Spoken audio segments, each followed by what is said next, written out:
Assalamualaikum warahmatullahi wabarakatuh. Waalaikumsalam warahmatullahi wabarakatuh. Gimana kabarnya adik-adik? Sehat selalu. Oke, hari ini apakah ada yang masuk? Nihil. Oke, masuk semua ya? Ya.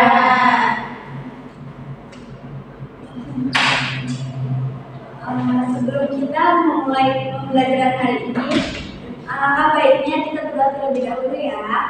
Ya. Silakan Batul dipimpin doanya. Raditu billahi rabbal wa bil islami dinan wa bi Muhammadin nabiyya wa rasulan rabbi zidni ilma warzuqni fahman amin.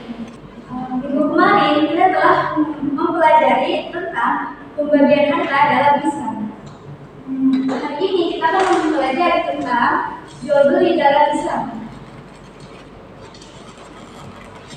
Tujuan pembelajaran hari ini yaitu setelah mengikuti pembelajaran, peserta didik diharapkan mampu menjelaskan tentang pengertian jual beli, terus mampu menjelaskan hukum-hukum jual beli serta contohnya, dan juga bisa menganalisis praktik jual beli yang sesuai maupun tidak sesuai dalam syariat Islam.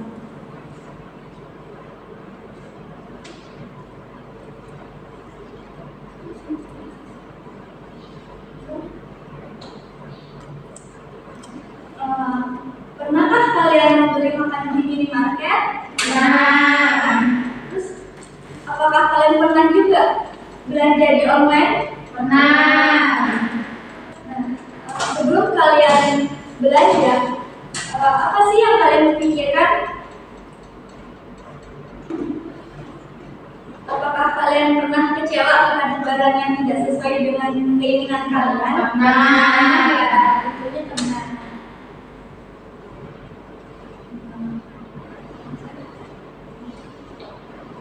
Oke, di sini ada pengertian jual beli.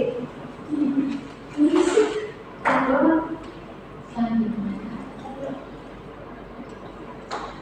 Oke, masuk ke dalam pembahasan pengertian jual beli. Secara bahasa, jual beli itu yaitu al-bai, yang berarti tukar menukar.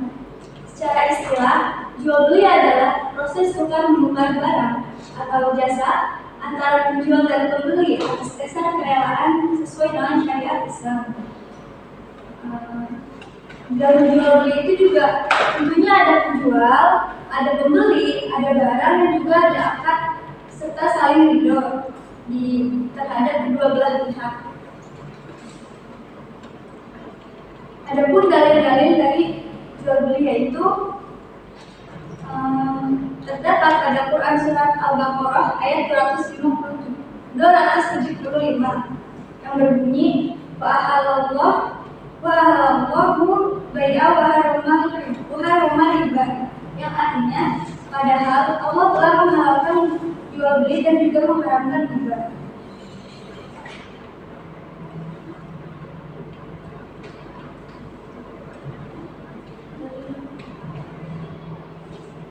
Selanjutnya ada hukum jual beli.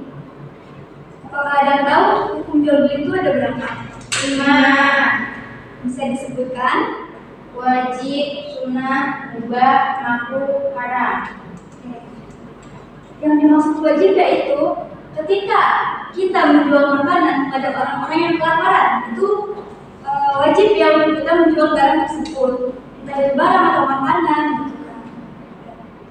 Yang dimaksud dengan sunnah ini yaitu kita menjual barang dengan niat membantu.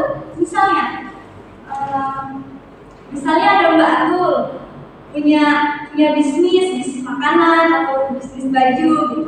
Dan Mbak Atul ini minta tolong ke Mbak Nabila untuk membantu menjualkannya. Itu Mbak Nabila itu sunnah untuk membantu, baik boleh membantu, boleh juga tidak gitu kan, namanya sunnah. Yang ketiga ada mubah. Mubah ini ketika kita menjual kebutuhan sehari-hari. Contohnya seperti apa sih? Apakah ada yang tahu? Tidak. Contoh kebutuhan sehari-hari itu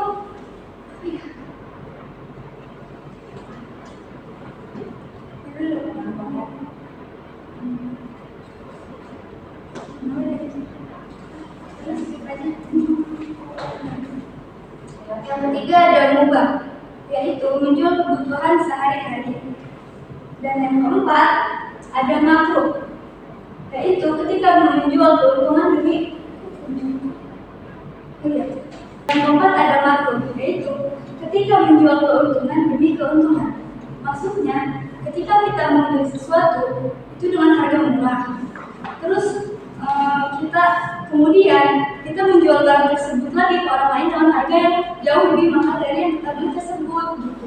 Itu kan sangat untung-untung, itu bisa disebut dengan makruh. Nah, selanjutnya ada haramnya, itu ketika menjual barang untuk maksiat. Tidak boleh ya.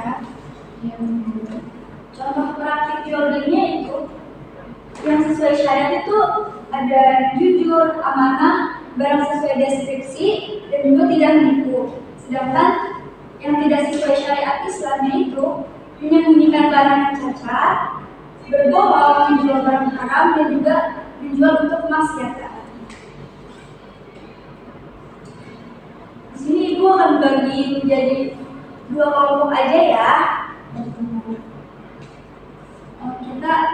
Jadi kalian tuh ibu akan memberikan beberapa studi kasus dan ibu harapkan kalian berdiskusi dengan teman sekelompoknya. Jadi Mbak Atul kelompok 1, ini berkelompok 2 gitu. Ya. Jadi ibu kasih 2 menit ya untuk kalian berdiskusi. Kemudian kalian maju ke depan untuk mempresentasikan hasil diskusi.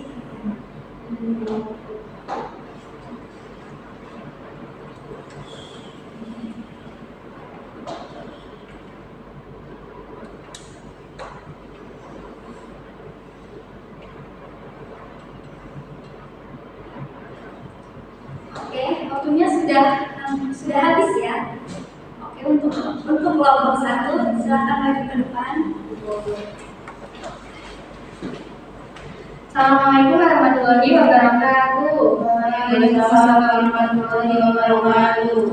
Saya perwakilan dari kelompok pertama. Jadi di sini ada studi kasus.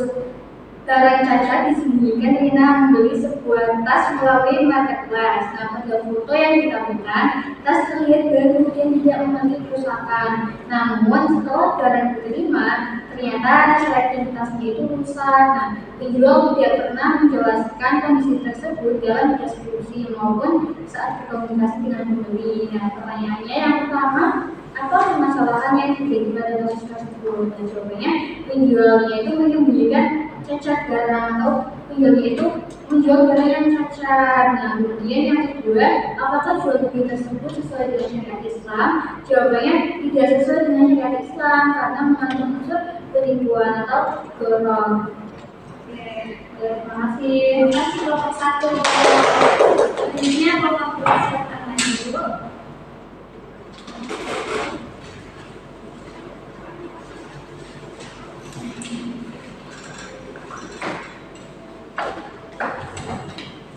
Saya dari kelompok 2 menjelaskan mengenai studi kasusnya, yaitu jual beli melalui media sosial. Aldi menjual 2 tanaman genggam bekas melalui media sosial. Ia menjelaskan bahwa kondisi barang masih 95% baterai normal dan terdapat sedikit gorengan pada bagian belakang.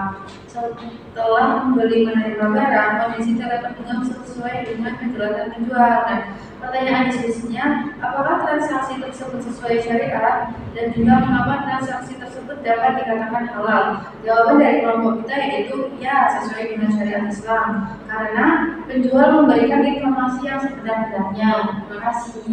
Terima kasih kelompok 2.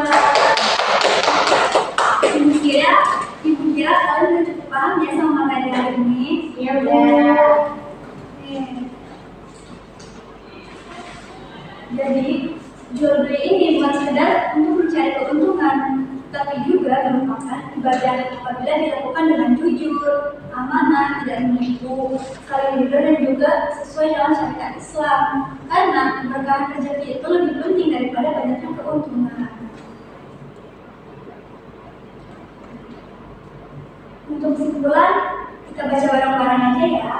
Ya, Kelompok 1, Jual beli adalah aktivitas muamalah yang halal. Islam mengatur tata cara jual beli. Hukum jual beli dapat berbeda sesuai kondisi. Kejujuran menjadi prinsip utama dalam transaksi. Seorang muslim harus menghindari penipuan dan transaksi yang dilarang. Oke. Karena pembelajaran hari sudah selesai, Ibu akan memberi tugas kepada kalian. Tugasnya itu mencatat barang apa saja yang kalian beli dalam seminggu ke depan, entah itu makanan atau minuman, baik maupun offline. Dan untuk pembahasan yang akan datang, kita akan membahas kita akan praktek jual beli yang baik dan juga yang buruk. Sebelum kita mulai belajar hari ini, alangkah baiknya kita mengucapkan hamdalah bersama-sama. Alhamdulillahirabbil alamin.